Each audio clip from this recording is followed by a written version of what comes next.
Hello everybody, उम्मीद है आप खैरियत से होंगे। जो आज का हमारा स्ट्रक्चर है वो है कीप ऑन। अब ये जो कीप ऑन है एक्चुअली आप इसको एक ही टेंस में यूज करके आप इस पर कहानी खत्म कर देते हैं।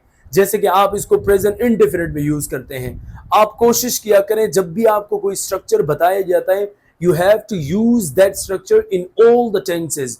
जितने टेंसेज में पॉसिबल हो आप उसको उसमें इस्तेमाल करने की कोशिश करें। तो अब हम ये जो कीप ऑन है पहले हम इसके प्रेजेंट इंडेफिनिट में देखेंगे, फिर फ्यूचर में देखेंगे, फिर इसके पास में देखेंगे और जो हमारे पास कहां कहां ये जा सकता है हम सब में देखेंगे इनको। तो आप पहले पहले इसको प्रेजेंट इंडेफिनिट में देखें। जैसे कि यार वो खेलता रहता है, अब इसको इंग्लिश में किस तरह बोलेंगे? He keeps on playing. वो लड़ता रहता है। He keeps on fighting. Keep के साथ आपने एस लगाना है क्योंकि ही शी इट के साथ और सिंगुलर नाउन के साथ आपने एस फॉर्म लगानी होती है प्रेजेंट सिंपल में, इसलिए यहां कीप के साथ आप एस फॉर्म लगा रहे हैं। और सेंटेंस देखिए, वो बोलता रहता है। He keeps on speaking. Keeps on speaking. एक और बात कि यहां आप ऑन लगाएं या ना लगाएं ये आपकी मर्जी है, यहां पे ऑन ऑप्शनल है। अब ये आपने देखे ये सारे सेंटेंसेस है ये प्रेजेंट इंडेफिनिट पे थे। अब हमने क्या करना है, अब हम इसको फ्यूचर में यूज करेंगे। जैसे यार वो सोता रहेगा, मैं उसको नहीं लेके जा रहा, यार वो सोता रहेगा। He will keep on sleeping. वो सोता रहेगा। यार वो रोती रहेगी। She will keep on crying. वो भागता रहेगा। He will keep on running. यार उसको जाके बुलाओ वरना वो ढूंढता रहेगा।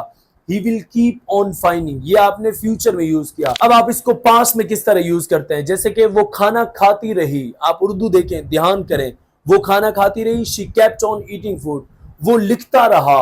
He kept on writing. वो बोलता रहा। He kept on speaking. वो तुम्हें याद करता रहा। He kept on missing you. ये आपने कहां यूज किया? पास इंडेफिनिट में।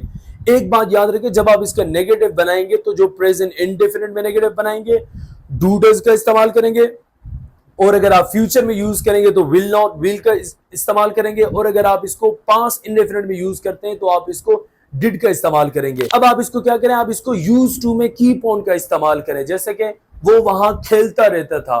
he used to keep on playing या he would keep on playing। would भी कह सकते हैं, used to would दोनों आपकी पास रिपीटेड हैबिट्स के लिए यूज किए जाते हैं।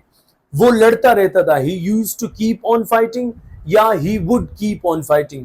वो खेलती रहती थी। she used to keep on playing या she would keep on playing। दोनों आप ये कह सकते हैं। एक सेंटेंस आपको दूंगा, ये आपने ट्रांसलेट करना है कि मैं वीडियो बनाता रहता था, या आपने ट्रांसलेट करके कमेंट में बताना है। इसके अलावा एक अनाउंसमेंट कर दूं, अगर आप हमारे ऑनलाइन स्पीकिंग कोर्स का पार्ट बनना चाहते हैं, आप चाहते हैं कि I want to be fluent English speaker, तो अपनी इंग्लिश को अगर आप बेटर करना चाहते हैं तो आप हमारी ऑनलाइन स्पोकन क्लास का पार्ट बन सकते हैं, जिसमें हम और मेरी पूरी team we would be working on you, we would be training you.